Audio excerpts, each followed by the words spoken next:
Baik, Assalamualaikum warahmatullahi wabarakatuh. Baik, pada kesempatan video kali ini kita akan menjelaskan terkait dengan kebijakan publik atau kebijakan publik yang topiknya adalah masalah isu dan agenda kebijakan publik. Jadi, eh, masalah adalah eh, masalah ini ada tiga persepsi, memberikan pengertian dengan tiga sudut pandang yang berbeda. Yang pertama adalah suatu keadaan di mana terdapat perbedaan antara dasolen dengan desain. Apa itu dasolen? Dasolen adalah apa yang seharusnya, dan desain adalah apa yang senyatanya. Jadi yang seharusnya seperti halnya dasolen itu seperti halnya dengan sebuah peraturan, sebuah peraturan regulasi yang dalam pengaplikasiannya berupa peraturan daerah, berupa peraturan presiden, berupa peraturan gubernur, dan peraturan-peraturan dan regulasi-regulasi lainnya. Bisa juga dalam bentuk tatanan nilai yang berlaku di dalam masyarakat. Seperti halnya kita di Kabupaten Sinjai, perjanjian Topekom. Perjanjian Topekom itu ada di dalamnya beberapa tatanan nilai yang perlu diaplikasikan oleh masyarakat Kabupaten Sinjai dan menjadi acuan dalam melakukan suatu hal. Yang kemudian desain adalah bagaimana senyatanya. Jadi masalah adalah perbedaan antara peraturan atau regulasi yang ada dengan yang terjadi di lapangan. Ada perbedaan sehingga itu menjadi sebuah masalah. Kemudian persepsi yang kedua adalah eh, perbedaan antara harapan dengan kenyataan. Mungkin harapan kita mau tentram, damai, aman, tapi pada kenyataannya itu tidak sesuai dengan apa yang diharapkan. Persepsi yang ketiga adalah perbedaan antara apa yang diperlukan dengan apa yang tersedia. Apa yang kita perlukan mungkin tidak ada di persediaan, ataukah apa yang kita perlukan memang eh, apa yang kita perlukan tidak ada di persediaan, dan apa yang kita perlukan itu tidak ada di persediaan. Kemudian masalah itu ada dua. Yang pertama masalah individu dengan masalah publik. Masalah individu adalah masalah yang dirasakan secara pribadi oleh seseorang dan tidak dirasakan oleh orang lain. Contoh saja, masalah saya dan teman-teman tidak mengetahui apa yang saya rasakan, masalah yang saya rasakan.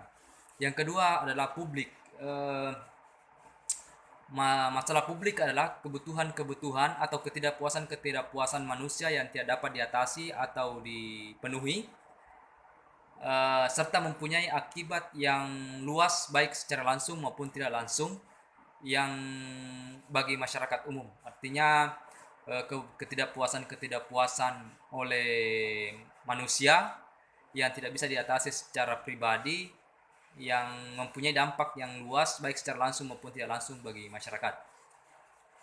Dalam sebuah masalah ada dikenal dengan perumusan masalah.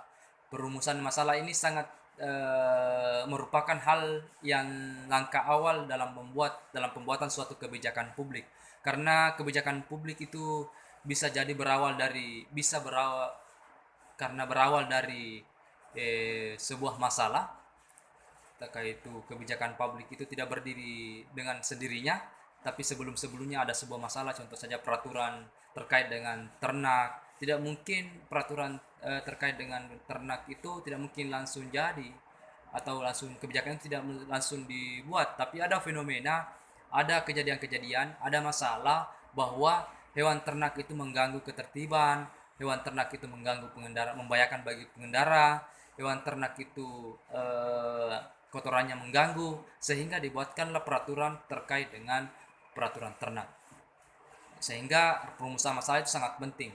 Dan perumusan masalah itu tidaklah mudah karena sifatnya dari masalah publik itu bersifat kompleks. Artinya bersifat kompleks, bisa berubah-ubah, berbeda-beda, sehingga perlu mengetahui karakteristik dari masalahnya. Karakteristik masalah publik. Yang pertama adalah suatu masalah tidak dapat berdiri sendiri. Kenapa tidak berdiri sendiri? Karena suatu masalah itu berkaitan dengan masalah yang satu dengan yang lainnya. Contoh saja, siapa yang terlibat masalah A ini, siapa yang dilibatkan, siapa yang terlibat.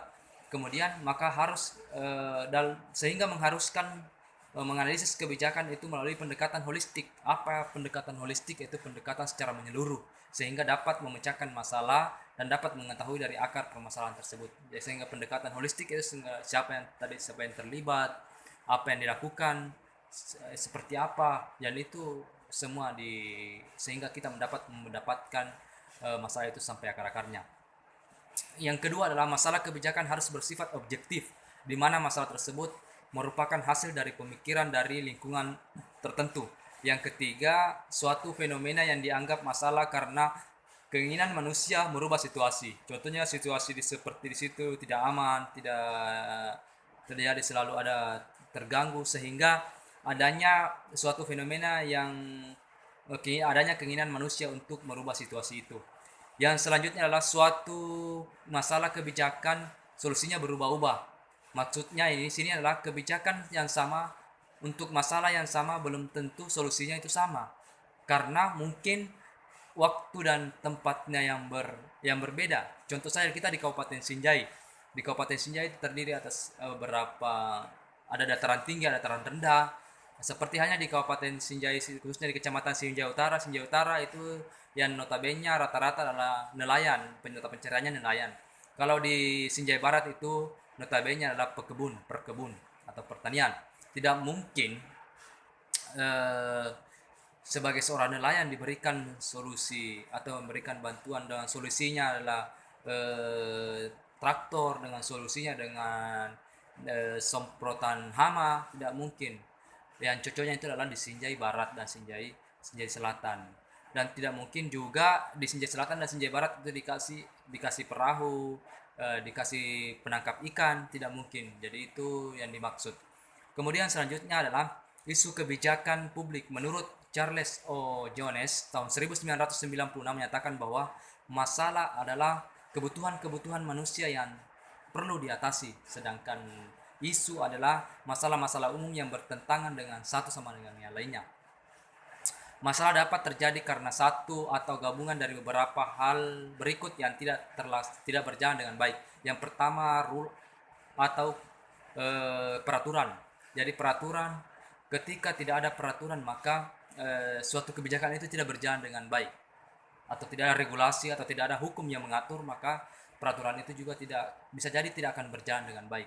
Yang kedua, adanya opportunity atau kesempatan, membuka ruang atau terbukanya ruang untuk memberikan kesempatan orang lain untuk melakukan sesuatu hal yang tidak baik dan tidak diinginkan, itu juga memberikan kebijakan itu tidak berjalan dengan baik. Yang kedua, kapasitas atau capacity adalah kemampuan. Jika pimpinan memberikan pekerjaan bagi orang yang di luar daripada kemampuannya, itu bisa jadi membuat sebuah masalah. Boleh jadi pekerjaannya tidak sesuai dengan yang kita harapkan atau yang kita inginkan. Yang selanjutnya adalah komunikasi atau communication. Komunikasi adalah di mana ketika kita tidak berkomunikasi terhadap masyarakat tentang kebijakan, mana mungkin masyarakat bisa mengetahui kebijakan itu tanpa adanya komunikasi terhadap masyarakat. Yang kedua, yang selanjutnya adalah kepentingan. Adanya kepentingan baik secara pribadi maupun secara kelompok itu juga bisa mempengaruhi adanya sebuah masalah. Kebijakan itu tidak berjalan dengan baik. Yang selanjutnya adalah proses. Ya, proses itu dalam beberapa tahapan-tahapan itu ketika tidak berjalan dengan baik, maka itu bisa tidak berjalan dengan baik, kebijakan itu tidak berjalan dengan baik. Yang selanjutnya adalah ideologi, nilai atau sikap yang tidak baik, kebijakan itu juga tidak akan berjalan dengan baik. Untuk bagaimana sikap kita terhadap masyarakat dan sebagainya. Kemudian selanjutnya adalah menurut Walker dalam bukunya Widodo dalam 2007 mengungkapkan bahwa masalah publik bisa tampil menjadi isu kebijakan manakala yang pertama, isu tersebut mempunyai dampak besar pada banyak orang. Artinya isu tersebut memiliki pengaruh besar terhadap orang banyak, sehingga itu sehingga masalah publik itu bisa berubah menjadi isu kebijakan. Yang kedua adalah ada bukti yang meyakinkan agar lembaga legislatif memperhatikan masalah tersebut sebagai masalah yang serius. Artinya ketika ada bukti-bukti yang sangat meyakinkan, bukti-bukti yang mendukung, bukti-bukti yang real, sehingga memberikan lembaga legislatif mau memperhatikan masalah tersebut masalah yang serius, sehingga masalah publik itu bisa menjadi isu kebijakan. Yang selanjutnya adalah pemecahan yang mudah dipahami terhadap masalah yang diperhatikan. Sedangkan menurut Jones tahun 1984 mengatakan bahwa masalah publik bisa tampil menjadi isu kebijakan. Pertama, skop dan kemungkinan dukungan terhadap isu tersebut dapat dikumpulkan. Artinya kemungkinan dukungan tersebut, isu tersebut dapat dikumpulkan sehingga menjadi isu kebijakan. Yang kedua adalah kebijakan atau isu tersebut dinilai sangat penting. Ketika problem atau isu tersebut dianggap nilai sangat penting, maka masalah publik itu bisa berubah menjadi isu kebijakan. Yang kemudian selanjutnya adalah ada kemungkinan masalah atau tersebut bisa dipecahkan. Adanya kemungkinan masalah atau isu tersebut bisa dipecahkan, maka masalah publik itu bisa berubah menjadi isu publik. Kemudian selanjutnya adalah agenda kebijakan publik. Suatu isu yang akan cenderung memperoleh respon dari pembuat kebijakan untuk dijadikan sebagai agenda kebijakan publik kalau memiliki kriteria sebagai berikut. Yang pertama, isu tersebut telah mencapai suatu titik kritis tertentu sehingga ia praktis tidak lagi bisa diabaikan begitu saja. Artinya isu tersebut berada pada titik kritis yang memang perlu, yang tidak mungkin diabaikan begitu saja, yang perlu memang penanganan serius karena bisa menjadi memberikan ancaman yang serius pula sehingga menimbulkan luapan atau krisis yang baru sehingga perlu diagendakan. Yang selanjutnya adalah isu tersebut telah mencapai tingkat partikulasi yang tertentu yang dapat menimbulkan dampak yang bersifat dramatik. Jadi sehingga itu jadikan sebagai agenda kebijakan. Yang selanjutnya isu tersebut menyangkut emosi tertentu dilihat dari sudut kepentingan orang banyak, bahkan umat manusia yang secara umum, dan mendapat dukungan berupa liputan media massa. Artinya di sini adalah adanya mungkin dari emosi dari masyarakat, adanya unjuk rasa dari masyarakat, adanya ketidakadilan bagi masyarakat sehingga mendapat dukungan berupa liputan oleh media massa sehingga itu bisa jadikan sebagai isu sebagai diagendakan oleh masyarakat pemerintah. Kemudian isu tersebut menjangkau dampak yang amat luas.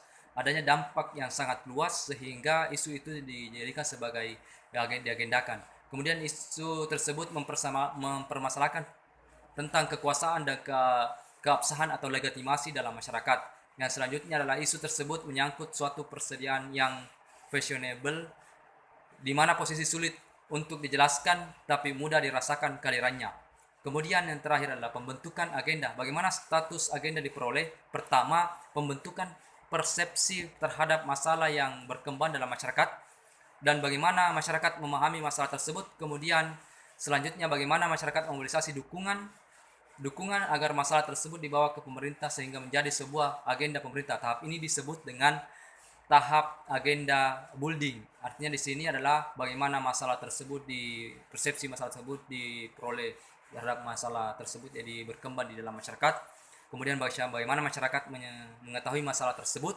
Kemudian bagaimana masyarakat memperoleh dukungan baik di media maupun yang lain, dan yang tersebut agar masalah tersebut dibawa ke ranah diagendakan oleh pemerintah.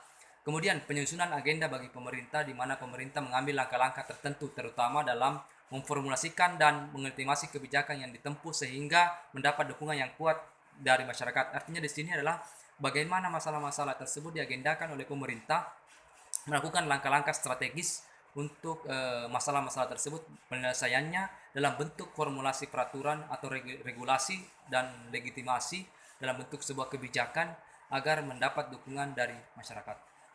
Mungkin hanya itu yang sempat kita sampaikan, kurang lebihnya mohon dimaafkan. Assalamualaikum warahmatullahi wabarakatuh.